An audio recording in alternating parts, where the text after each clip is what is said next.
अस्सलाम वालेकुम रहमतुल्लाहि व बरकातुहू। मेरे प्यारे नाज़रीन, रमज़ान का महीना शुरू हो चुका है और रोज़े रखना हर मुसलमान पर फ़र्ज है।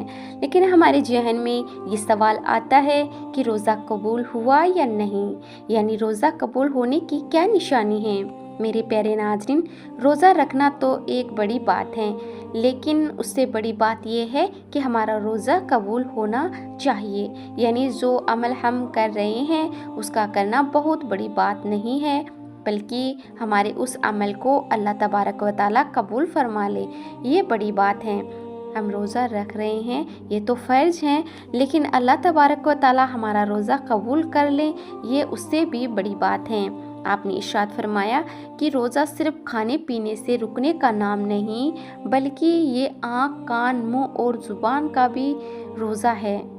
जैसे ज़ुबान से कोई गलत बात ना निकले, कानों से कोई गलत चीज़ ना सुननी जाए, और अगर फिर भी कोई गलत काम करता रहे, यानी रोज़ा रख कर भी गुनाह करता रहे, तो आपने फरमाया कि ऐसे इंसान का रोज़ा नहीं, बल्कि सिर्फ भूखा रहना है, और ऐसा रोज़ा अल्लाह तबारक व तआला कबूल नहीं करता। रोज़ा कबूल होने की 3 निशानियाँ। अगर आपका रोज़ा कबूल होगा तो कुछ ऐसी चीज़ें ज़ाहिर होंगी जिससे आप समझ सकते हैं कि अल्लाह तबारक व तआला ने आपका रोज़ा कबूल कर लिया। नंबर 1, गुनाहों से बचने की कोशिश। जब कोई इंसान रोज़ा रखता है तो ये बहुत एहतियात करता है कि उसका रोज़ा मकरूह ना हो जाए। अगर कोई इंसान हर तरह के गुनाहों से बचने की कोशिश कर रहा है तो ये इस बात की निशानी हो सकती है कि उसका रोज़ा कबूल हो रहा है। नंबर 2, नेकियों में इजाफ़ा। जब किसी का रोज़ा कबूल होता है तो वह सिर्फ भूखा प्यासा नहीं रहता, बल्कि उसकी इबादतों में इजाफ़ा होता है। वह ज़्यादा नमाज पढ़ता है, ज़्यादा कुरान की तिलावत करता है और ज़्यादा दुआएं करता है। नंबर 3, अगली इबादत की तौफीक मिलना। जैसे अगर आपने फ़जर की नमाज़ पढ़ी और फिर जोहर की नमाज़ भी पढ़ने की तौफीक मिल गई, तो ये इस बात की निशानी है कि आपकी फ़जर की नमाज़ कबूल हुई। इस तरह अगर रोज़ा रखने के बाद आपको अगले रोज़े की तौफीक मिल रही है और आप ज़्यादा इबादत कर रहे हैं, तो ये इस बात की अलामत हो सकती है कि अल्लाह तबारक व तआला आपके रोज़े को अपनी बारगाह में कबूल फरमा रहा है।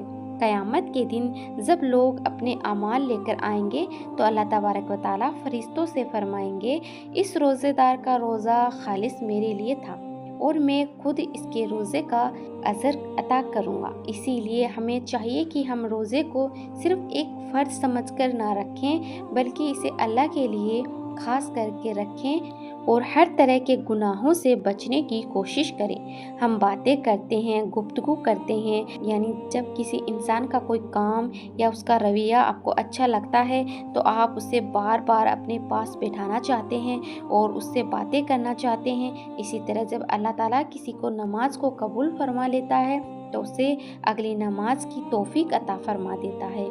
वह अगली नमाज भी पढ़ लेता है क्योंकि अल्लाह उसे पढ़ने की तौफीक देता है। कबूल होने की निशानी ये इस बात की निशानी होती है कि अल्लाह ताला ने पिछली नमाज को कबूल फरमा लिया। लेकिन अगर हमें नमाज पढ़ने का वक्त नहीं मिल रहा तो हमें ये नहीं सोचना चाहिए कि हमें वक्त नहीं मिलता इसीलिए नमाज नहीं पढ़ी, बल्कि ये सोचना चाहिए कि हम कितने बड़े गुनहगार हैं कि अल्लाह ताला ने हमें अपने साथ में खड़ा करना भी पसंद नहीं किया। इसी तरह अगर हमने एक रोज़ा रखा और फिर अगला रोज़ा भी रख लिया तो ये इस बात की निशानी है कि अल्लाह तबारक व तआला ने हमारे पिछले रोज़े को कबूल फरमा लिया। गलत आदतें रोज़े को ख़राब कर सकती हैं, लेकिन इसका मतलब ये नहीं कि आप रोज़ा रख कर भी गलत काम करते रहें। झगड़ा करें, गाली गलौज करें, जो नहीं देखना चाहिए वह देखें, जो नहीं सुनना चाहिए वह सुने। यानी अगर आप रोज़ा रख कर भी वही सब कर रहे हैं जिनसे अल्लाह ने रोका है तो ये हठधर्मी होगी। अगर कोई कहे कि मुझे प्यास नहीं लगती इसीलिए मैं रोज़ा रखता हूँ, तो फिर रोज़ा रखने का क्या मतलब। इंसान कमज़ोर है और अल्लाह को यही अदा पसंद है। अल्लाह रोज़ेदार को पसंद करता है जब कोई इंसान इफ्तार के लिए बैठता है اور اذان سے پہلے اس کے سامنے کھانا اور پانی رکھا ہوتا ہے تو اللہ فرشتوں سے فرماتا ہے دیکھو میرے بندے کے سامنے کھانا رکھا ہے، پانی بھی رکھا ہے، لیکن کوئی انسان اسے دیکھ نہیں رہا، پھر بھی وہ اسے نہیں کھا رہا۔ فرشتے جواب دیتے ہیں مولا اسے تیری محبت نے روک رکھا ہے۔ اللہ پھر پوچھتا ہے اس کے سامنے پانی رکھا ہے، یہ پانی کیوں نہیں پیتا؟ فرشتے جواب دیتے ہیں اے مولا اسے تیرے ڈر اور خوف نے روکا ہے۔ اللہ تعالیٰ یہ دیکھ کر خوش ہوتا ہے۔ پھر جیسی اذان ہوتی ہے اور انسان افطار کرتا ہے تو اللہ تعالیٰ فرماتا ہے دیکھو میں نے اجازت دے دی، اب یہ کیسے پیار سے کھانا کھا رہا ہے۔ یہ ادا اللہ تعالیٰ کو بہت پسند آتی ہے۔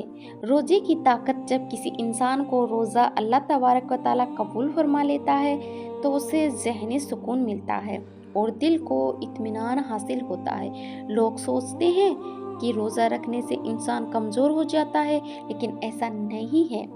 جب روزہ اللہ کی بارگاہ میں قبول ہو جاتا ہے تو اندرونی طاقت ملتی ہے۔ اوپر سے انسان کمزور دکھ سکتا ہے لیکن اندر سے اسے ایک نئی طاقت محسوس ہوتی ہے۔ روزہ چھوڑنے کی سخت سزا آپ نے فرمایا جس نے بنا بیماری یا مجبوری کے ایک روزہ چھوڑ دیا تو پھر ساری زندگی روزے رکھیں تب بھی اسے ایک روزے کا حق ادا نہیں ہو سکتا۔ آپ نے یہ بھی فرمایا روزے دار قیامت کے دن عرش کے سائے کے نیچے ہوگا، وہ کھائے گا پیے گا اور مسکرائے گا، لیکن بے روزے دار حساب کتاب میں الجھا رہے گا۔ میرے پیارے ناظرین، میں امید کرتی ہوں کہ آپ کو یہ ویڈیو پسند آئی ہوگی اور مجھے امید ہے کہ آپ رمضان کے پورے مہینے کے روزے رکھیں گے اور اللہ تبارک و تعالی ہمیں بھی توفیق عطا فرمائیں، آمین۔